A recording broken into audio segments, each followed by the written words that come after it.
So there's two parts to the thumbnail and title here today. I'm talking about the power of 10, and I'm also talking about a new rule when it comes to investing in sealed Pokemon card products. If we put those two things together, what I'm talking about is PSA 10 pricing of the top hits inside a set, and the correlation that has directly on sealed Pokemon prices. And that's what it's all about. Look, it's nothing new, but it is somewhat, because if you've been watching this channel for a while, one thing that I heavily advocate is total set value and the correlation between total set value and future box price. If we go to black and white, X and Y, sun and moon, like it is clear as day. The most expensive total set value has the most expensive booster box, and it literally works its way down and nothing is out of place. There is a very clear correlation between total set value and booster box price. But there's one thing that equation sometimes forgets, and this is going to be really, really important for future box pricing, particularly if we're looking at very expensive future booster boxes. Before we jump into it, ignore the spray jacket. Of course, sponsored by Collector App today. I'll talk about that in a bit more detail, but I just finished a round of golf and it's not the best weather at all today, so I thought I'd jump straight into a video. Now, let's kick it off, right? So if we rewind all the way back to eras like X and Y and even black and white, this is where the power of PSA 10 becomes most prevalent. I'll get back to that in a second, but before we do, have a look at this. So the last video I did, I talked about Sword and Shield booster box pricing and total set value pricing, and I had this up on the screen. So this clearly shows us that there is a very clear correlation between total set value and booster box pricing. I'll give you a couple of seconds to sort of, cast your eyes over that. Hopefully you hang around this channel and you might have seen that recent video and it probably all makes sense to you, but you can see quite clearly that relationship between total set value and booster box price. Now I'm just going to flick this one away and bring something else up here, and this is top 3 hits. Took a little while to add them up, of course, but top 3 hits from all Sword and Shield sets in PSA 10 pricing. And you'll see something quite different around there. And what it shows us is there's also a very, very clear correlation between the top 3 hits from a set, and whether you stretched it out to top 5 or top 10, I don't think it would make a difference. I just chose the top 3, but if we looked at the top 3 hits in a PSA 10, the total price there's a very clear correlation between that and the booster box price. And moreover than that, I think there's a few things that come into play here, and I said I'd get back to XY era and black and white era. When a PSA 10 has a massive conversion rate, and what I mean by conversion rate is, that is the conversion from its raw price to its PSA 10 price.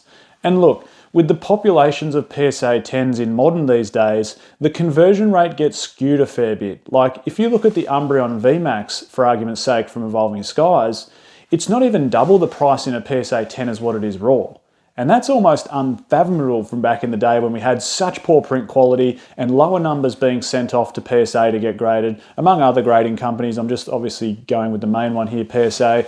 But it brings a couple of questions to me because, and this is why I was talking about XY black and white. If we look at black and white, right, and we look at a set like Plasma Storm, okay, it was the 3rd iteration of a shiny Charizard inside there.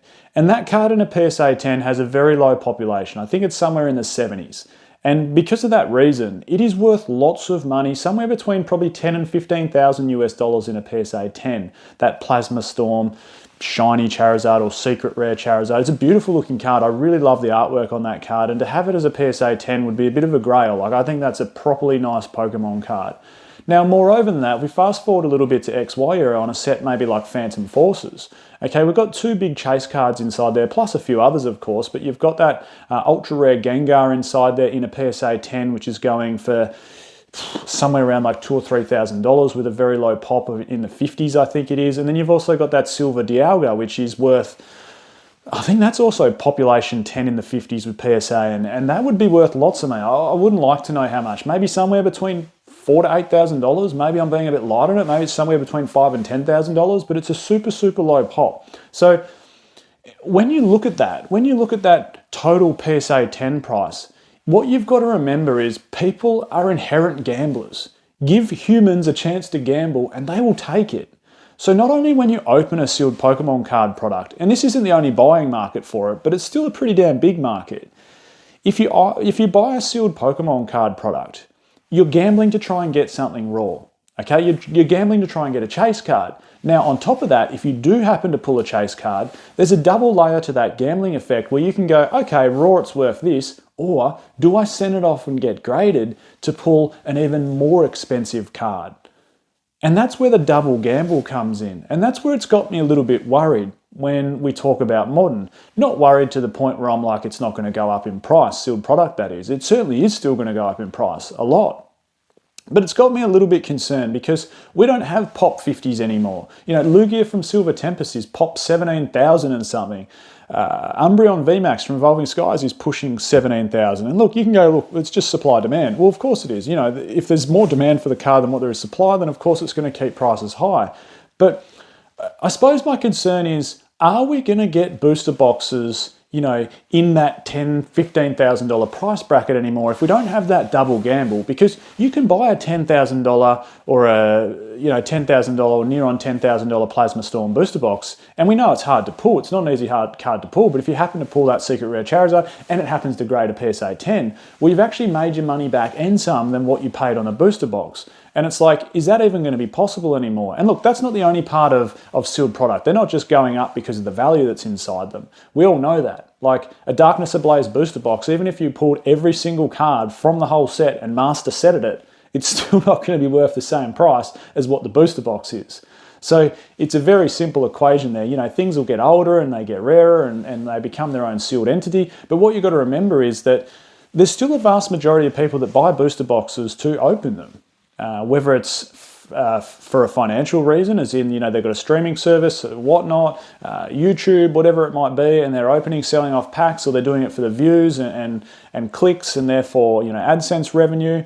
You know, that's still a big buying market, and people want to pull expensive cards. And not only do people want to pull expensive cards, they want to pull expensive cards that have a very high grading chance that if they do grade a 10, you know, value is going to shoot really, really high into the moon. That's that double gamble. Don't forget how inherent gamblers people are. It's absolutely insane. And Aussies are probably the worst at it. We're probably some of the worst gamblers in the world. Like, per capita, I think we probably are the worst gamblers in the world. We are shocking down here in Australia.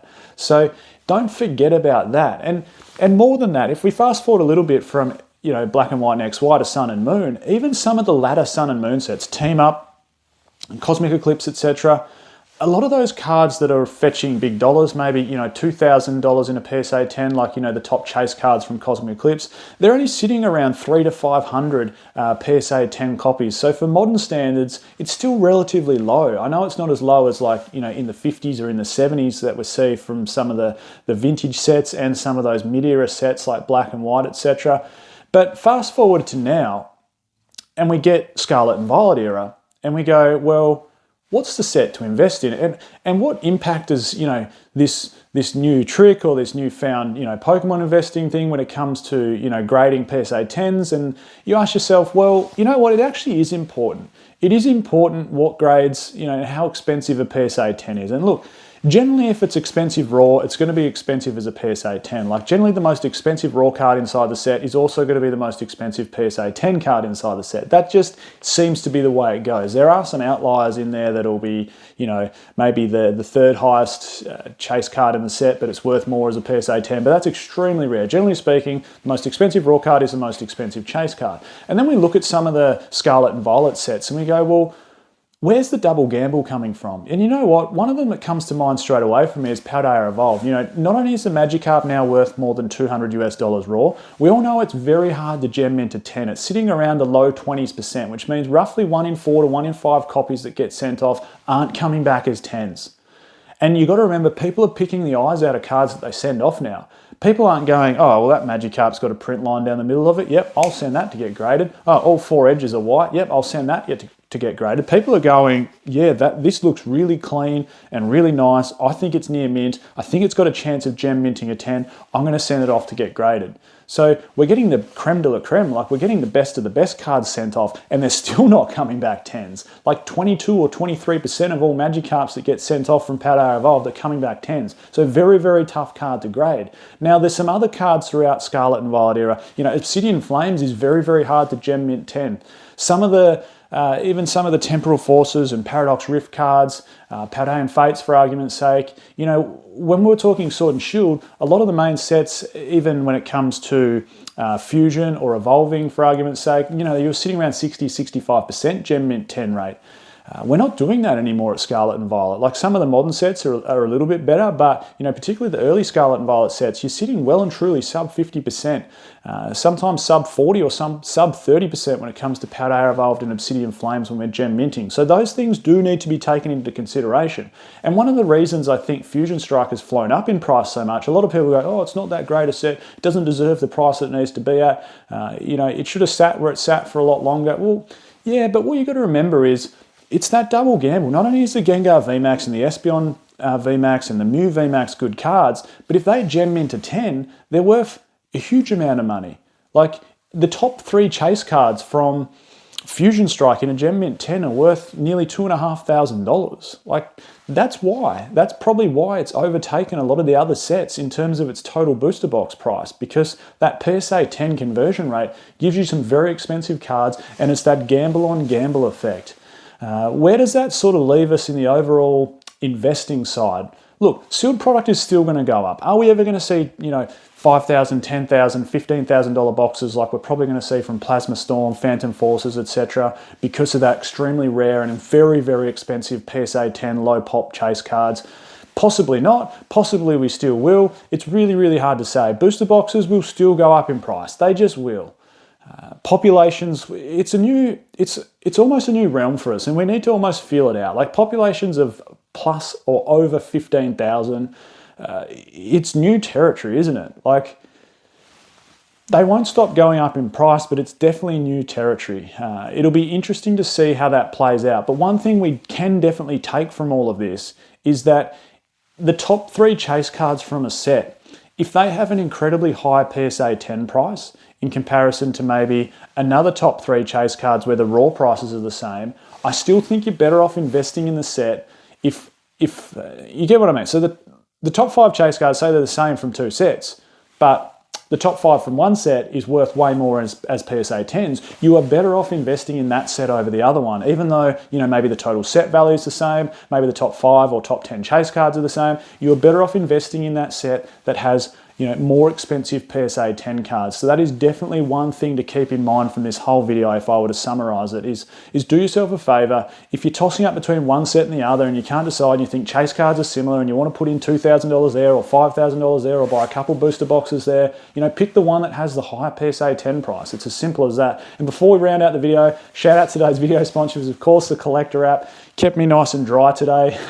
Awesome app. Link in the description to download it. Very, very easy app to use. New function, there is set analytics inside Collector now. So you can click on set analytics. It'll show you total set value, volatility. It'll show you what cards are popular at the moment, what's selling, what's not selling. Moreover than that, if you wanted to become a pro member, there is awesome giveaways. It unlocks a heap more features on the app as well. Like you can see all time from a set, you know, what the pricing of a single and a sealed product has been doing. Is a great app for all collectors and investors alike. So there'll be a link in the description to download that one. I'm Michael, this is Pokeoz. Catch everyone next time.